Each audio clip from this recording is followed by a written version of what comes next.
नित्य नूतन के इस 143वें सत्र में मैं राम मोहन राय आपका हार्दिक स्वागत करता हूं, अभिनंदन करता हूं। इस कोरोना काल में नित्य नूतन वार्ता एक बहुत ही सार्थक रूप लेकर उपस्थित हुई है। इसका जन्म हुआ और धीरे धीरे यह विकसित हुई और विकसित होने का स्तर ये है कि जहां हमने गांधी, विनोबा, जेपी, निर्मला देश पांडे जी के विचारों से ओतप्रोत वक्तव्यों को सुना, वहीं वैज्ञानिक समझदारी क्या होनी चाहिए, इस बात को भी हमारे वक्ताओं ने अपनी अपनी शैली में प्रस्तुत किया। मुझे इस बात की बेहद प्रसन्नता है कि न केवल हमारे आसपास के अपितु पूरे देश के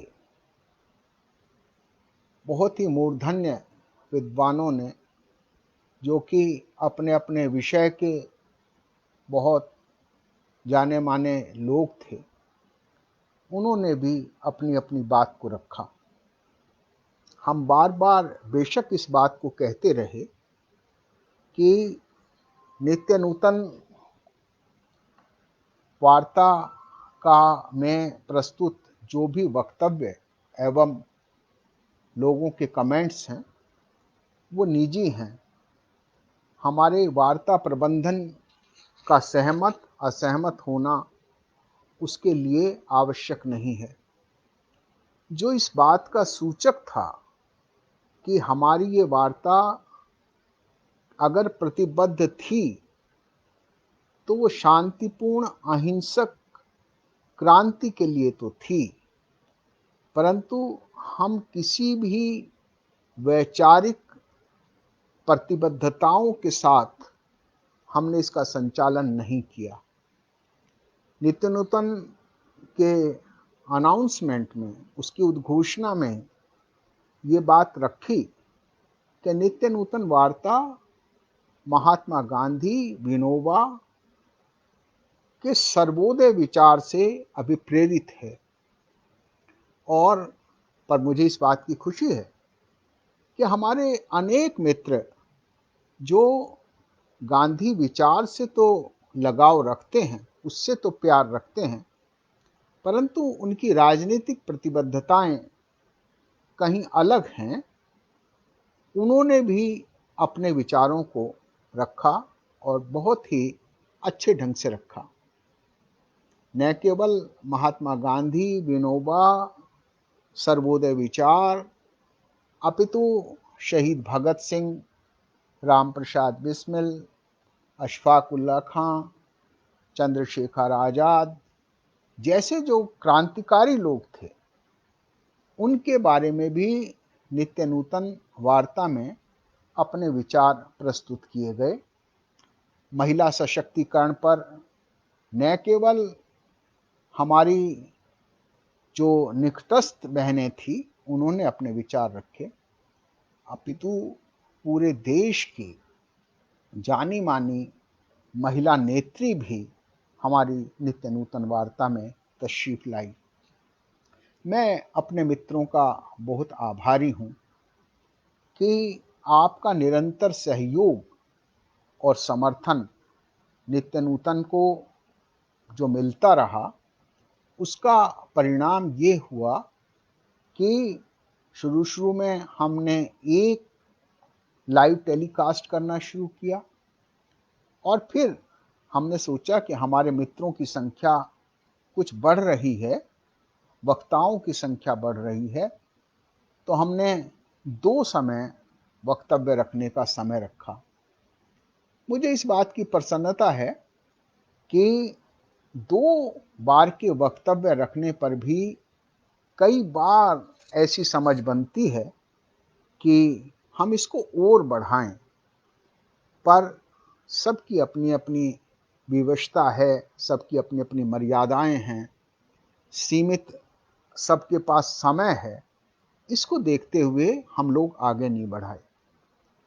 मैंने जैसे पहले दिन कहा था कि नित्य नूतन वार्ता चलाने का हमारा कतई उद्देश्य कोई मनोरंजन नहीं है। हम तो ये जो कोरोना काल है उसका लाभ उठाना चाहते हैं। लोग घर में हैं या घर के बाहर हैं या अपने घरों की तरफ जा रहे हैं। हम उन तमाम समस्याओं को, हम उन तमाम परिस्थितियों को अपने शब्दों में उसका मूल्यांकन करके प्रस्तुत करना चाहते हैं। और ये भी समझदारी थी कि जितने भी हमारे साथी बोलें, ये सिर्फ आज की जो विवश परिस्थितियां हैं, सिर्फ इन्हीं दिनों में ना एकजुट रहें, अपितु जब ये बादल छट जाएं, ये बीमारी समाप्त हो जाए, उसके बाद हम लोग सब इकट्ठे हों और हम बातचीत करें। और ये बातचीत भी करें कि किस तरह हम आपसी मेलजोल से एक ऐसे मंच का निर्माण कर सकते हैं जो विचार की ताकत को, जो वैचारिक स्वरूप को आगे बढ़ाने का काम करे। मुझे इस बात की प्रसन्नता है कि हमारे अनेक स्थानों के साथियों ने हमें कहा कि जब ये समाप्त हो जाएगा तो आप हमारे यहाँ ऐसी बैठक करें। मुझे हमारे मथुरा के साथियों ने कहा, मुझे मसूरी के साथी हमें बार बार कहते हैं कि आप तो हमारे यहाँ कीजिए। हम पानीपत में भी निर्मला देश पांडे संस्थान में करने को तैयार हैं। और अहमदाबाद में जो साबरमती आश्रम है, उसकी तरफ से भी, वहाँ के प्रबंधन की तरफ से भी हम लोगों को आमंत्रण है कि आप लोग वहाँ भी मीटिंग करें। मैं ये जरूर कहना चाहूँगा, और स्थानों से भी है, लुधियाना से भी है, मैं ये जरूर कहना चाहूँगा कि हम इन तमाम जो आमंत्रण हैं, हम उसे बड़ी विनम्रता से स्वीकार करते हैं। और हम समझते हैं कि हम इन तमाम स्थानों पर इकट्ठे होकर वहाँ के स्थानीय साथियों को जुटाएंगे और साथ साथ हम और दोस्तों को भी जो इस वार्ता की यात्रा में शामिल रहे हैं, उनको भी एकत्रित करेंगे और फिर एक विचार बनाकर काम करेंगे। मैंने ये बात संदर्भवश कही। मैंने इसलिए भी कही कि हमारे पास वक्ता रहते हैं और मैंने इसको एक भूमिका के तौर पर भी कही। मैं ये चाहता हूं कि जिस वार्ता का आपने इस तरह से इसको संपादित किया है, इसको व्यवस्थित किया है, इसको सुंदरता दी है, इसका रस क्या निकलेगा, इसका अमृत क्या निकलेगा, इस अमृत को हम किस तरह से आपस में सरोकार करेंगे, ये सारी बात है। इसका एक अमृत निकला और जहर से निकला। और वो जो बात वार्ता की वो उठी हमारे बच्चों को देखकर। अभी जब हमने 129वीं और 150वीं वार्ता की, उस समय हमारे मुख्य वक्ता के रूप में भुवनेश आदि आए और अलवर से हमारी सरिता भारत जी का बेटा आया। ये हमारे मुख्य वक्ता थे। हमने उनकी बात भी सुनी, हमने वृद्धजन की भी बात सुनी, सुब्बा राव जी की बात सुनी, स्वामी अग्निवेश जी की बात सुनी, अमरनाथ भाई की बात सुनी, रामशरण जोशी जी की बात की सुनी, और ये जितने भी हमारे वरिष्ठ जन थे, हमने इनकी भी बात सुनी। पर जब हमारे वो दो बच्चे बोले तो उनकी बात को सुनकर लोग जितने अभिभूत हुए, उन्होंने जो बात रखी वो बात बड़ों की बात रखी और उन्होंने अपनी पीड़ा को रखा। भुवनेश ने कहा कि किस तरह की परिस्थितियों में हम बच्चे लोग एक छोटे से दायरे में सिमट कर रह गए हैं। न हमारे पास खेलने के लिए जगह है, ना हमारे पास जिन बच्चों से, जिन दोस्तों के साथ हम बातचीत करते थे वो दोस्त हैं, ना वो खुला वातावरण है, ना वो पार्क हैं, ना वो इस तरह के टीचर्स हैं। तो हम क्या करें, क्या समझ बनाएं? मेरे सामने एक बड़ा उदाहरण हमारे साथी दीपक कथुरिया जी के परिवार का रहा। भुवनेश ने जो व्यथा कही, जो उसने अपनी बात कही, वो बात से मैं अभिभूत हो गया। पर मैं अगर भुवनेश की माता का पराक्रम देखता हूं, आरती का पराक्रम देखता हूं, तो मेरा मन करता है कि मैं बार बार सल्यूट करूं, सलाम करूं कि किस तरह से उन्होंने बेटे भुवनेश आदि को इस कोरोना पीरियड में शिक्षित करने का प्रयास किया है।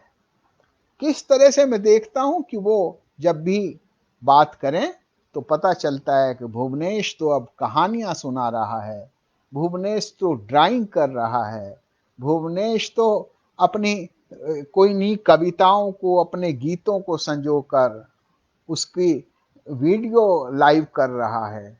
मुझे देखकर मुझे बड़ी प्रसन्नता हुई। मुझे लगा कि अवसर जुटा लिए गए हैं। और मैंने ये भी पाया कि जिस तरह से वो स्कूल में जाकर, जहां होगी 4-5 हजार रुपये महीना की फीस, वहां जाकर जिस तरह की शिक्षा प्राप्त कर रहा है, निश्चित रूप से वो बहुत अच्छी शिक्षा है, निश्चित रूप से वो बेहतरीन स्कूल के अंदर पढ़ रहा है। पर मैंने ये भी पाया कि उसने अपने घर में रहकर तो जो अपनी प्रतिभा को निखारा है, वो तो स्कूल में लगातार 6 साल जाने के बाद भी न निखार सका। दूसरा उदाहरण सरिता भारत जी के बेटे का मैंने देखा कि जब वो ट्रायल पर आया तो वो तो अपना पूरा, उसने तो कितनी तरह के पानी के जीव होते हैं, कितने तरह के जानवर होते हैं, उसने बताने शुरू किए। और वो तो एकदम रुका नहीं। और जब उसकी मम्मी ने कहा कि अच्छा अब हटो, तो वो एकदम बोला, देखो मेरी मम्मी मेरे से मोबाइल छीन रही है।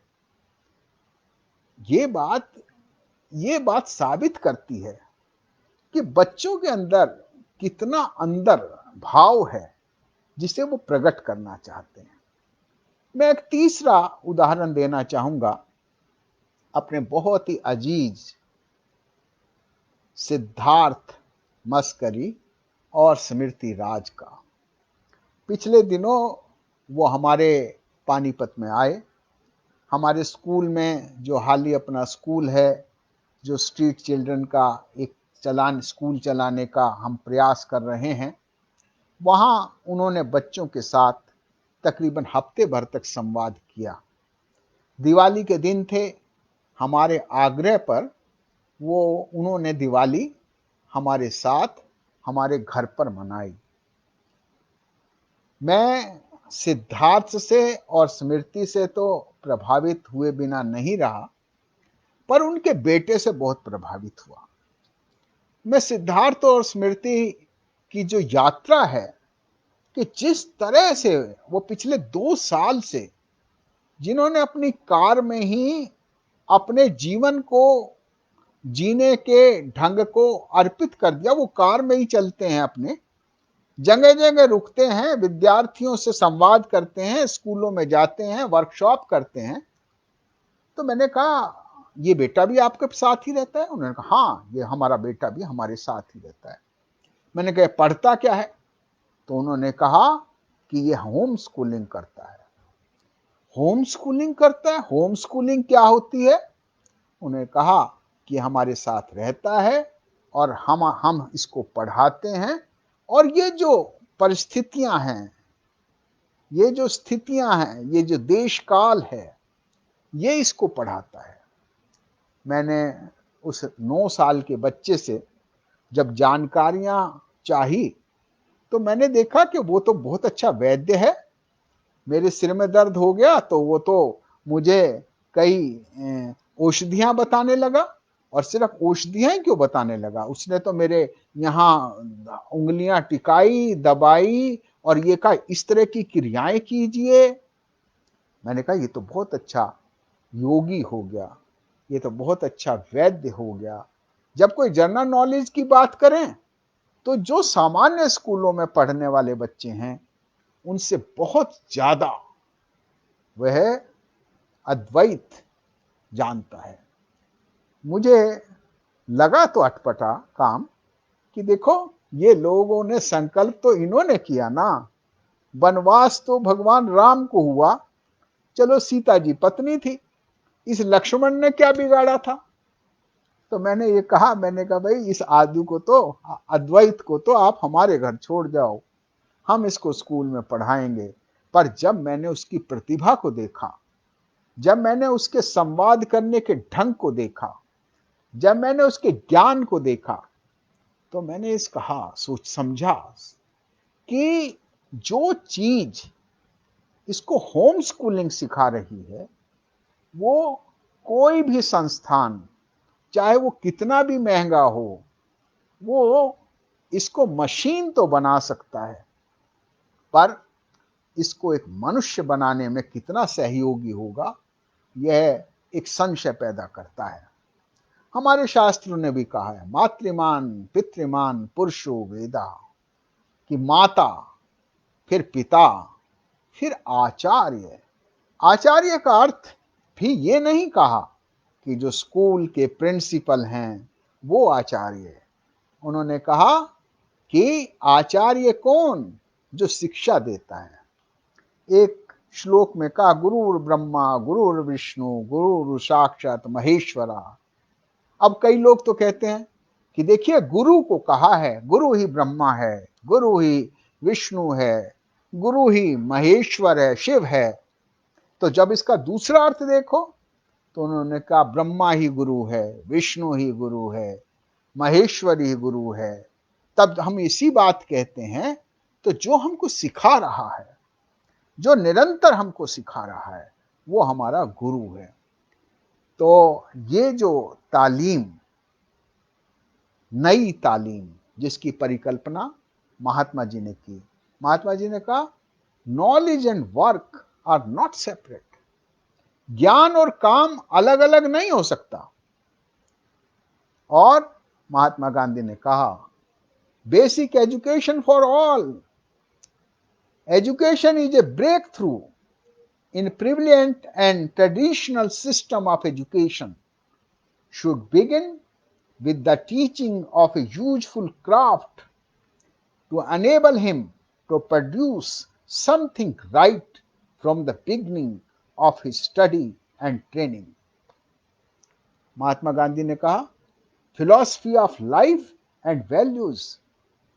और क्या कहा कि ये तो पूरे जीवन तक चलने वाली सतत प्रक्रिया है। मैंने जब कोशिश की होम स्कूलिंग के बारे में जानने की, अनस्कूलिंग के बारे में जानने की, और फिर मैंने अपने इन तीनों साथियों से बात करनी शुरू की। मैंने बात करनी यूं भी शुरू की कि हम जो स्कूल चलाते थे, निर्मला देश पांडे संस्थान में मौलाना अल्ताफ हुसैन हाली पानीपति के नाम से हाली अपना स्कूल चलाने के कोई इरादा नहीं था। उसके वृत्तांत को किसी दिन हमारे साथी दीपक जी आपको रखेंगे। पर मैं जो कहना चाहता हूं कि वो एक स्कूल एक प्रयोग था। प्रयोग इस तरह से था कि सब कुछ वो विद्यार्थियों के मन से तैयार हुआ। विद्यार्थियों को तो जन्म तिथि भी नहीं पता थी, माता पिता तो मजदूर थे, अनपढ़ थे, उनको जन्म तिथि भी नहीं पता थी। जन्म तिथियों को ढूंढा गया, कि महापुरुषों के जन्मदिन को हम इन बच्चों का जन्मदिन दे दें। हम यूनिफॉर्म्स जुटाई, पानीपत के लोगों से जुड़कर हमने लोगों से और संसाधन जुटाए और 8 बच्चों से शुरू हुआ स्कूल 250 बच्चों तक पहुंच गया। अधिकांश बच्चे तो वही थे जो बाल श्रमिक थे या स्ट्रीट चिल्ड्रन थे। स्कूल तो चल निकला। स्कूल के अंदर अच्छे अच्छे प्रयोग हुए और सबसे बड़ा प्रयोग था सर्वधर्म समभाव का। विद्यार्थियों में अगर आप आदिल से कहें कि आप हमें वैदिक मंत्र सुनाएं तो वो शुरू हो जाता था, ईशावास्यमिदं सर्वम यत् किंच जगत्याम जगत, वो शुरू हो जाता था। और अगर आप संजीव से कहें कि तुम कुरान की आयतें सुनाओ, कुरान प्रार्थना करो, वो शुरू हो जाता था, बिस्मिल्लाहिर्रहमानिर्रहीम एहदिनस सिरातल मुस्तकीम।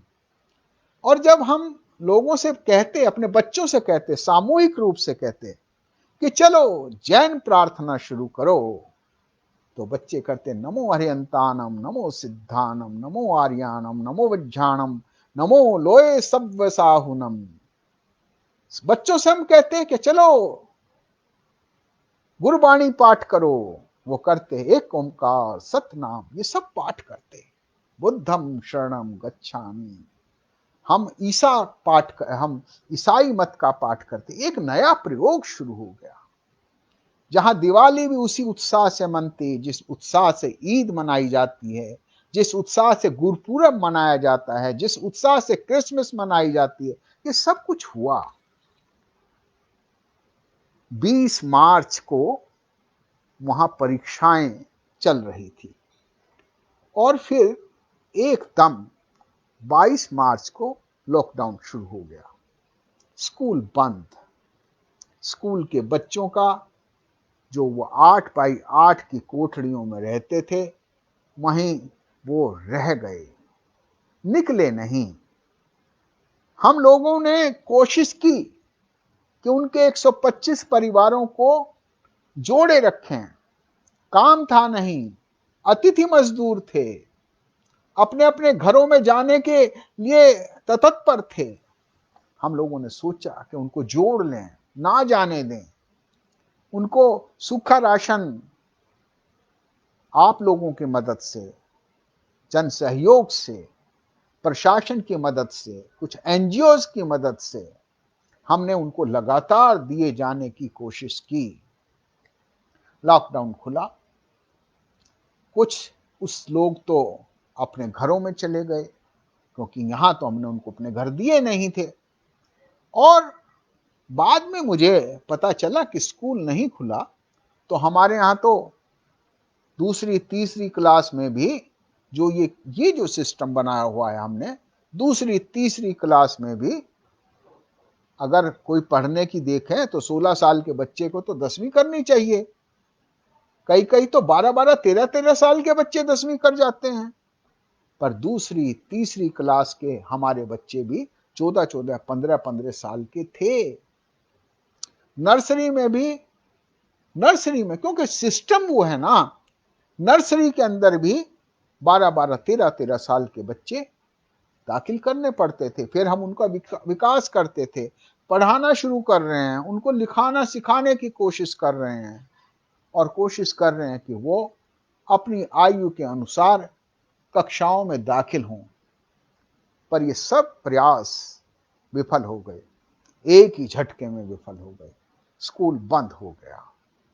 वो बच्चे या तो अपने माता पिता के साथ, अपने अतिथि माता पिता जो मजदूरी करते थे वो उनके साथ चले गए।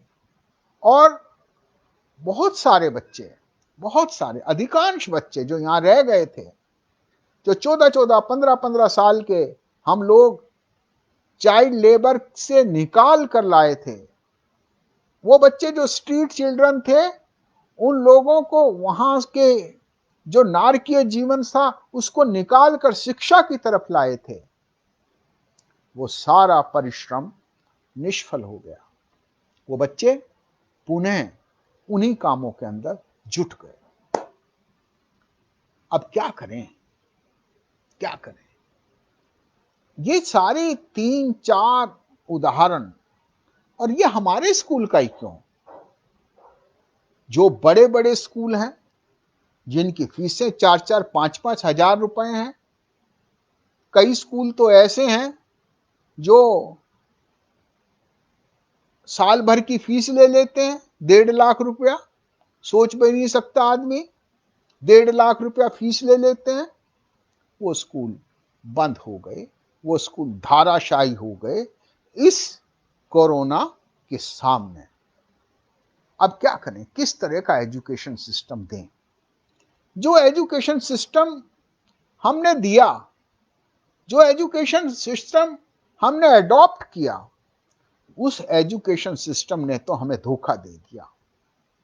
हमारे बच्चे अब स्कूल तो मांग रहे हैं, फीस दो, तुम्हारे पास काम है या नहीं है, हम छोड़ देंगे ट्रांसपोर्ट का खर्चा, पर मेंटेनेंस फीस दो।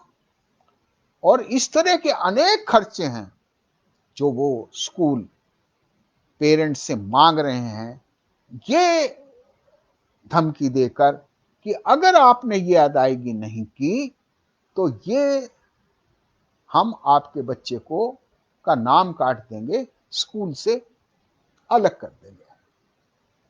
आप देखिए, ऐसी स्थितियां हमारी बनी हैं।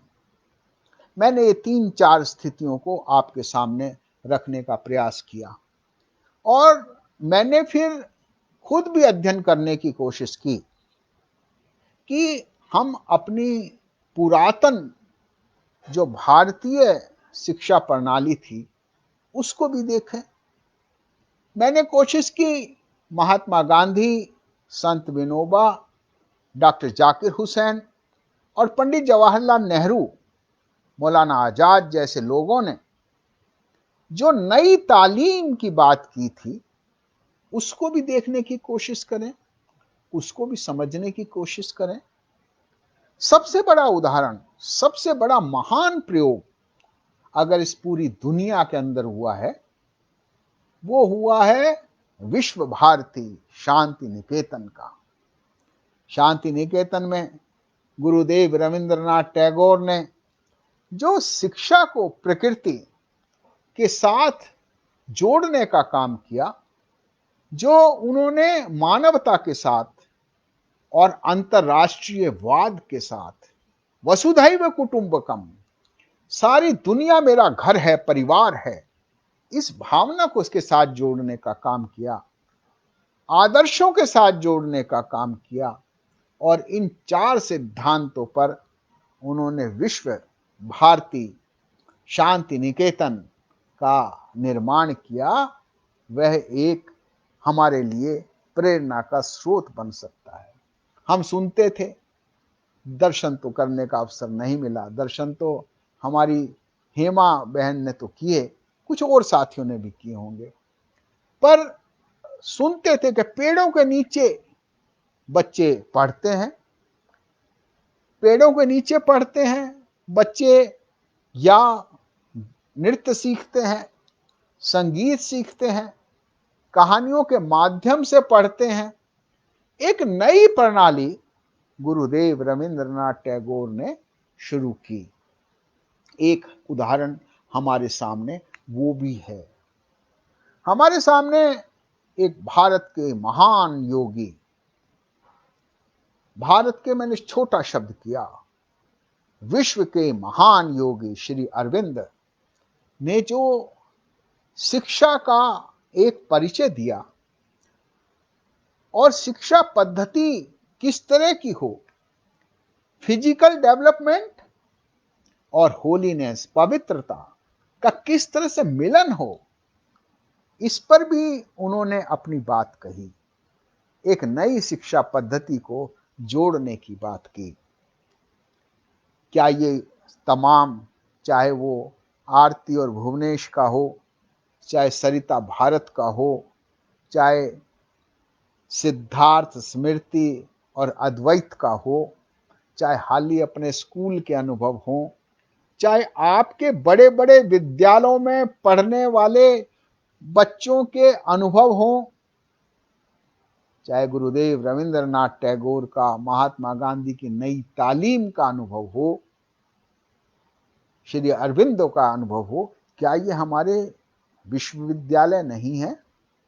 मुझे मैक्सिम गोर्की की, एक रशियन राइटर हुए, क्रांतिकारी थे और रूसी इनकलाब में उनका बहुत बड़ा एक सक्रियता थी, सहभागीदारिता थी लेनिन के साथ। उन्होंने एक पुस्तक लिखी है, मेरे विश्वविद्यालय।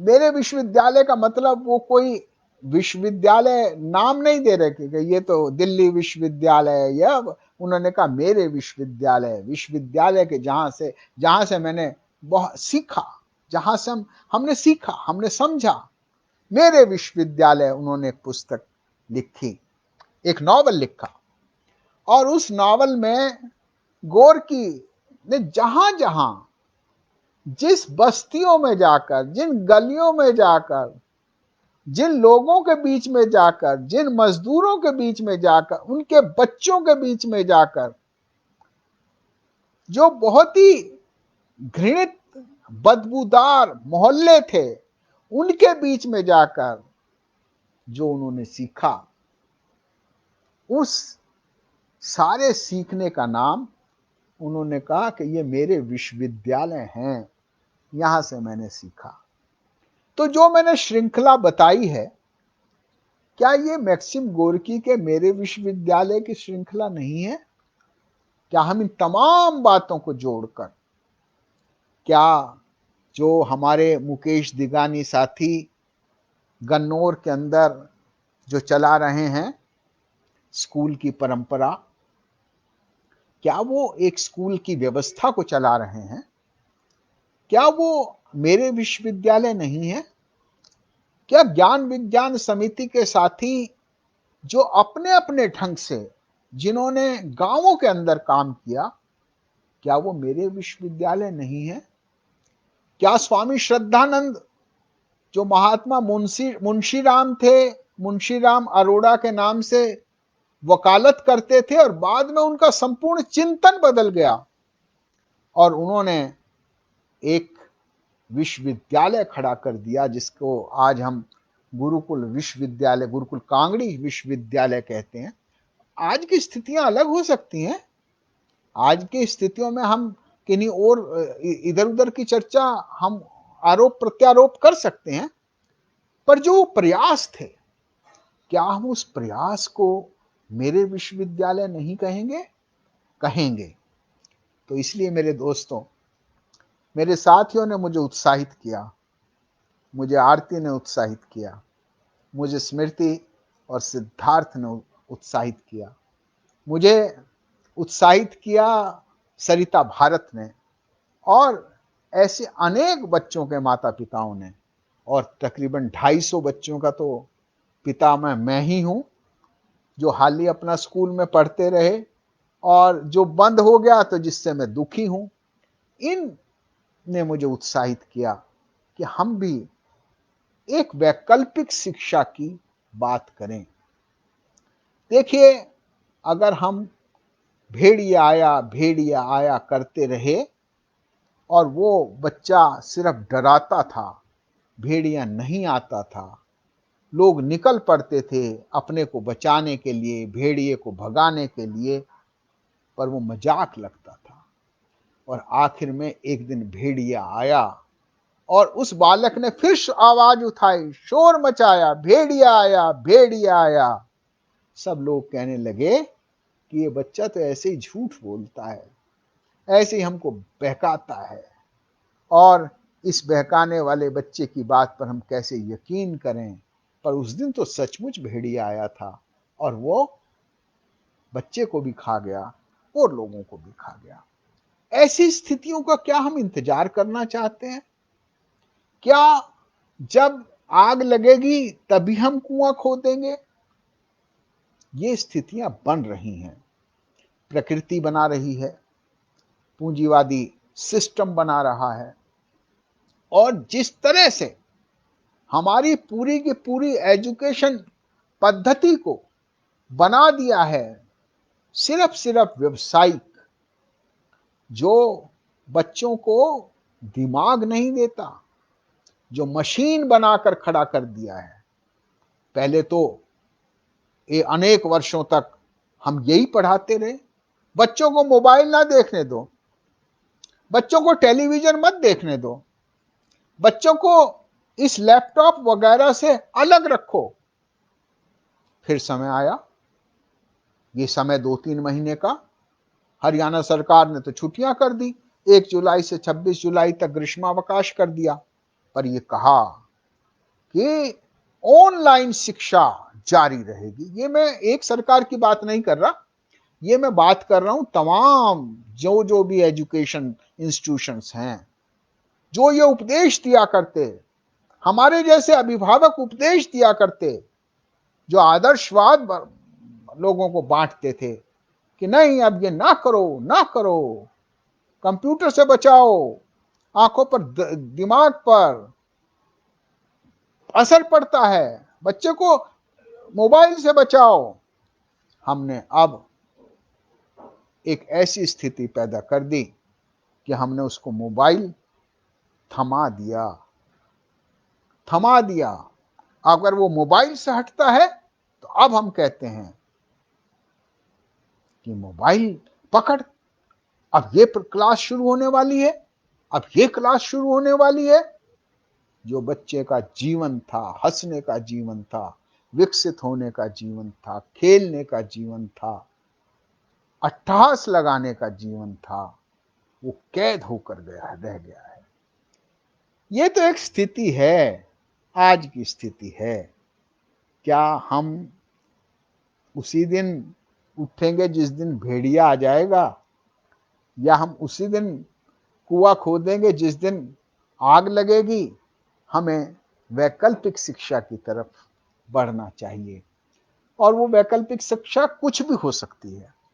वो वैकल्पिक शिक्षा होम स्कूलिंग की भी हो सकती है, अनस्कूलिंग की भी हो सकती है, श्री अरबिंदो की भी हो सकती है, गुरुदेव रविंद्रनाथ टैगोर की भी हो सकती है, महात्मा जी की भी हो सकती है, मेरे विश्वविद्यालय भी हो सकती है।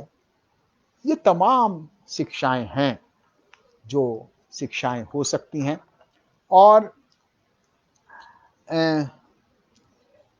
वो शिक्षाएं हमको तैयारी करने की तरफ, अगर हमने अपने आप को तैयार नहीं किया, क्या फौज तैयार इसीलिए तैयार होती है कि जिस दिन लड़ाई होगी उसी दिन हम करेंगे?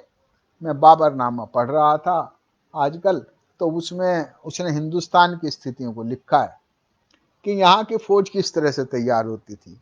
लड़ाई लड़नी है, लोगों को भर्ती कर लिया करते, तादाद भर्ती कर लिया करते, कोई प्रशिक्षण नहीं, कोई उस नहीं, बस तुम्हें भर्ती हो गए, मारना आता है ना, बस इतना ही उसको सबक हुआ करता। मारना आता है ना, हाँ, मरना भी तो आता होगा, हाँ जी। बस इसी बात को लेकर वो शुरू हो जाया करते। तो हमारे अब हमें एक नई शिक्षा व्यवस्था की तरफ बढ़ने की तरफ कदम बढ़ाना चाहिए, और हमें अपने उन तमाम साथियों के अनुभवों से प्रेरणा लेनी चाहिए, समझदारी बनानी चाहिए, जो हमें इस तरह के शिक्षा के जो दर्पण है उसको दिखा सकें। तो आज से हमने इसकी शुरुआत की है। मैं तो होम स्कूलिंग का मास्टर नहीं हूँ, पर मैं कानूनन वकील हूँ पेशे से, तो मैं ये कह सकता हूँ कि होम स्कूलिंग हमारे देश में कोई इलीगल नहीं है। महाराष्ट्र की सरकार ने, नेशनल ओपन स्कूल ने ये कहा है कि स्कूलों में भेजना कोई जरूरी नहीं है। मैं इस पर उन्हीं लोगों को सौंपता हूं जो लोग इस पर बातचीत करेंगे। मैं आज गहराई में जाना नहीं चाहता। हमारे आज के, मैंने इसकी शुरुआत की है, हमारे अनेक साथी 10 दिन तक, कभी सुबह कभी शाम, अपने समय की उपलब्धता को देखते हुए अपने विचार रखेंगे। हमारा कोई मकसद नहीं है कि इसके अंदर मुझे 36 दिखने चाहिए, मुझे इसके अंदर 72 दिखने चाहिए लोग। नो, चाहे 2 भी दिखेंगे तो भी अपनी बात रखेंगे। भगवान कृष्ण ने गीता में यही कहा कि मैं कह रहा हूं, और ये ज्ञान कोई मैं नया नहीं कह रहा, ये ज्ञान तो वर्षों से चला आ रहा है, बस मैं तो तुझे सुना रहा हूं। मैं जानता हूं कि क्या हो रहा है और मैं जानता हूं कि क्या होगा। तो इन सब बातों पर तो वो लोग रखेंगे।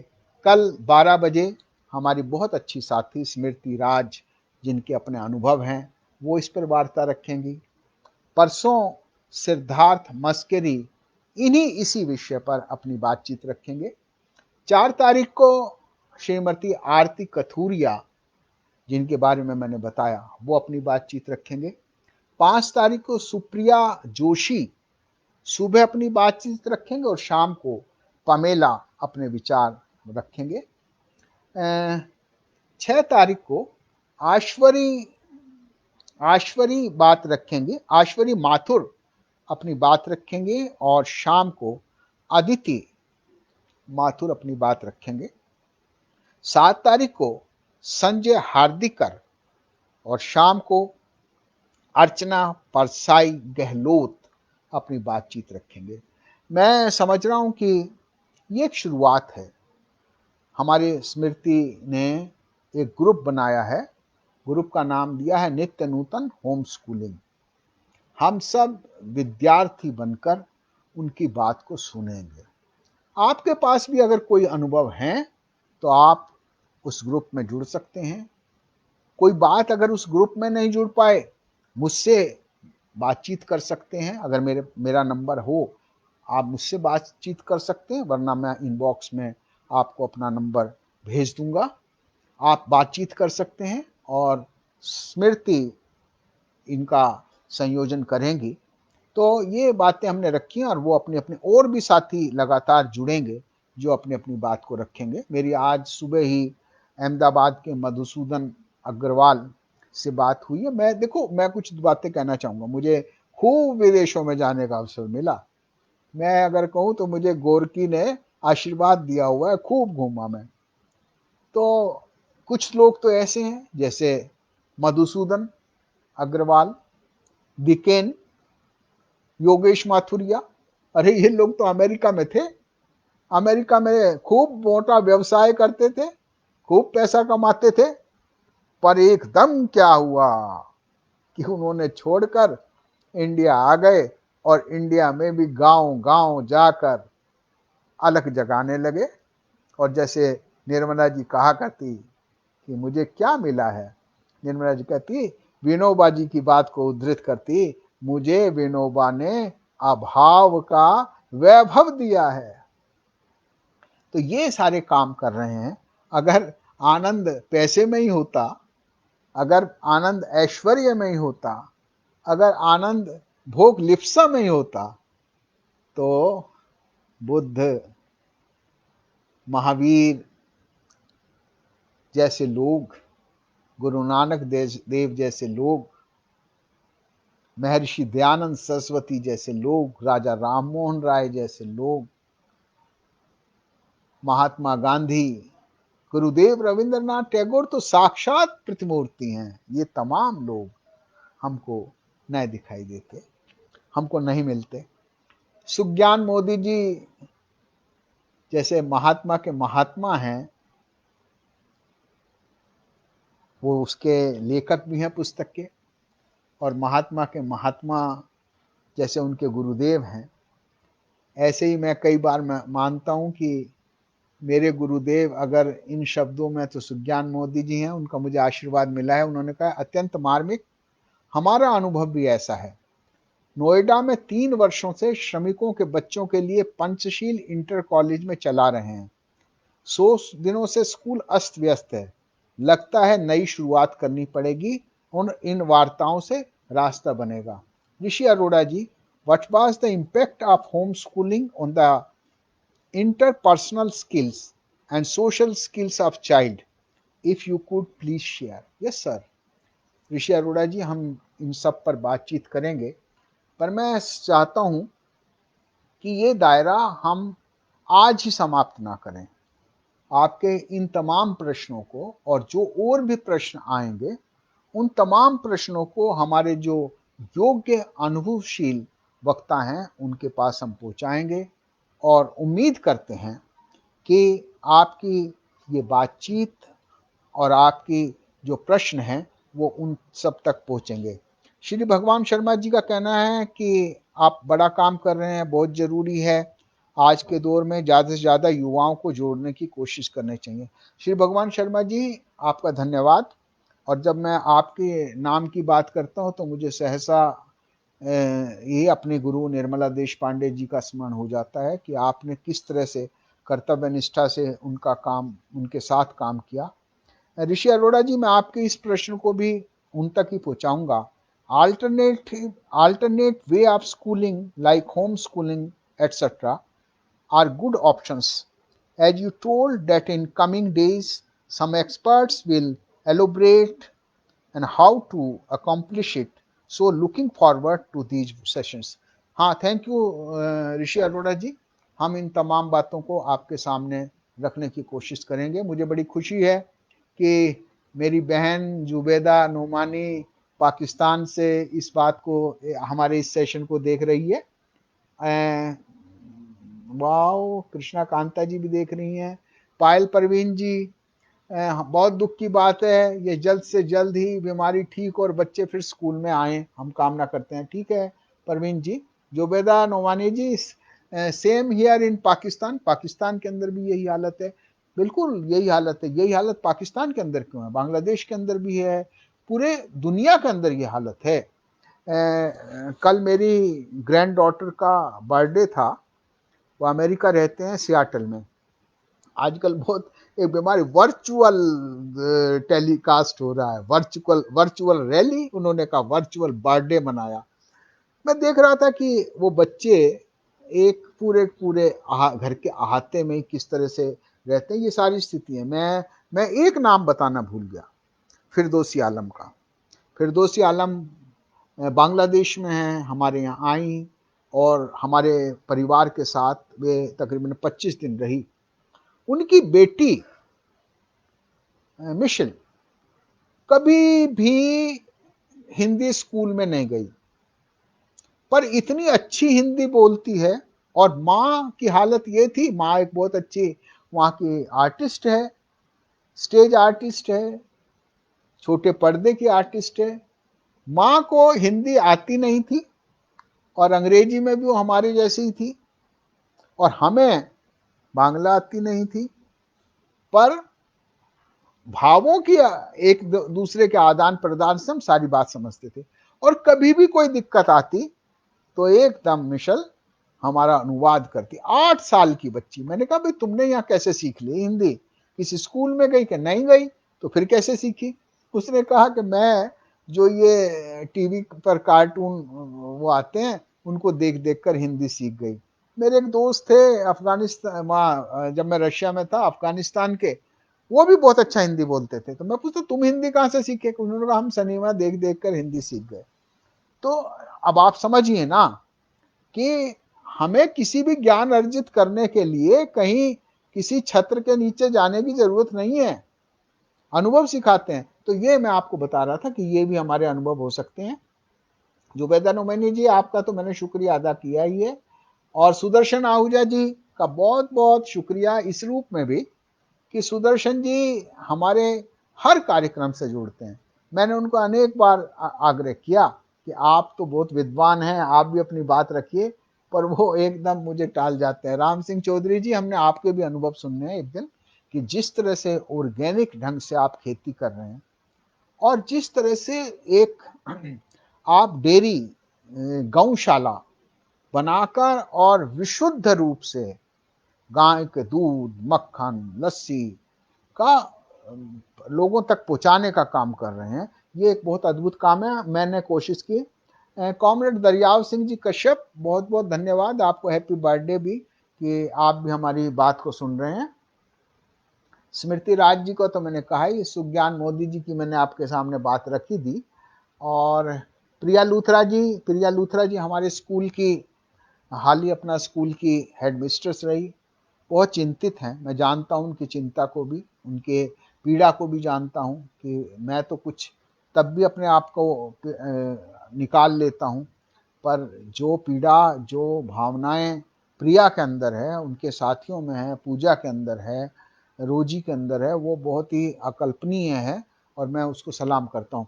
सीना शर्मा जी, आप तो बहुत अच्छी वक्ता हैं ही, हमारे साथ जुड़ी हुई हैं, मैं आपका भी स्वागत करता हूँ। सुज्ञान मोदी जी, आप जब कुछ तारीफ के शब्द लिखते हैं तो मुझे अंदर से तो खुशी होती है, पर मेरा मन नहीं करता कि मैं उसका इजहार करूं। वो आध्यात्मिक आपके भाव हैं और मैं उसी रूप में उसे लेना चाहता हूं। साहब सिंह रंगा जी का बहुत धन्यवाद। साहब सिंह जी शिक्षाविद हैं। Childhood has lost somewhere, yes, ये लॉस्ट समवेयर, मैं अगर दूसरे शब्दों में कहूं कि हमने अपना बचपन खत्म कर दिया। नीलम गक्खड़ जी, आपका धन्यवाद। नीलम गक्खड़ जी भी एक बहुत अच्छा स्कूल चला रही हैं, जैनवाणी स्कूल, जैन प्रबंधन समिति के तत्वावधान में, और बहुत अच्छी शिक्षिका हैं, बहुत अच्छी एडमिनिस्ट्रेटर हैं। मैं समझता हूं कि आपके अनुभवों का भी हम लाभ उठाएंगे।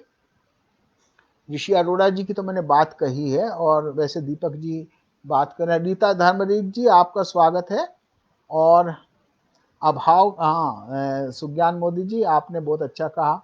माता सीता रानी सेवा संस्था का भी बहुत बहुत धन्यवाद, बहुत बहुत धन्यवाद और शुभकामनाएं आप सबका। और रीता धर्मरीत जी कह रहे हैं,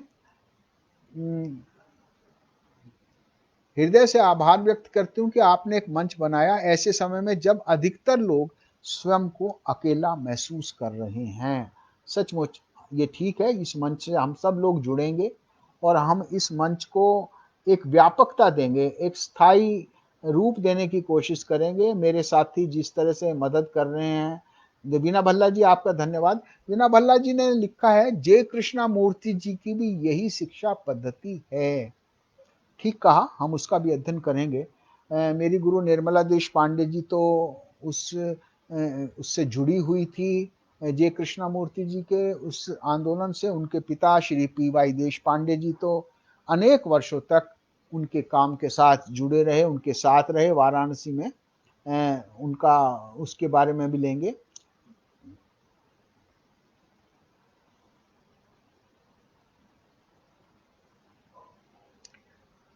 तो मैंने आपने मेरी बात को सुना, और मैं आपसे प्रार्थना करूंगा कि जो ये श्रृंखला शुरू हो रही है, इस श्रृंखला को हम सब लोग समर्थन देंगे, हम लोग प्रोत्साहित करेंगे, और नित्य नूतन वार्ता से जो ये निष्कर्ष सामने आए हैं, और एक उसका प्रैक्टिकल निष्कर्ष ये है, हम उसको बढ़ाने की तरफ काम करेंगे। आप सबका धन्यवाद, आप सबको मंगल कामनाएं।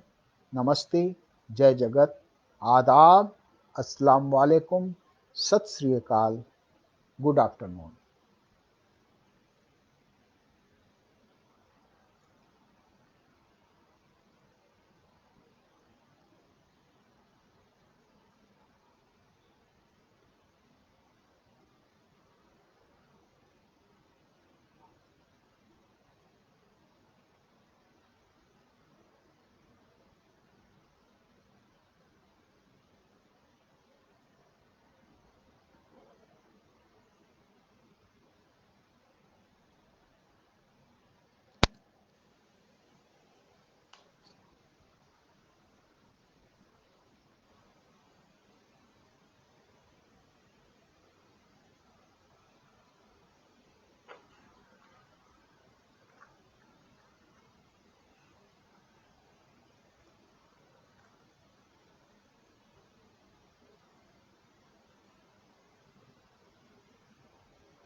इस 143वें